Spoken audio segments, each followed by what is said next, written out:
ang mga members po ng Church of God International ay nag-aanyaya sa inyong lahat para sa isang mass indoctrination o ng pag-aaral ng mga doktrina ng ating Panginoon sa Kristo. Ano po ba ito, mga kababayan? Pag-aaralan natin, ano ba ang mga utos ni Kristo, mga aral ni Kristo, aral ng Ebanghelyo, na para sa ating panahon. Kasama ba rito ang pagbibigay ng ikapo, ang Santa Cena, may amulo yan? Kasama ba rito ang pangingili ng Sabado? Doktrina ba ng Panginoon sa Kristo na bawal ang baboy, ilipon, at iba pa? Nangyayari sa inyo. Sige, makapanood ka na lang sa YouTube or kaya sa Facebook.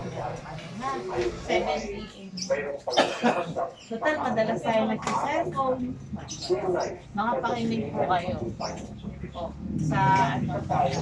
Sa aral po natin. Sana mabili natin ang lahat.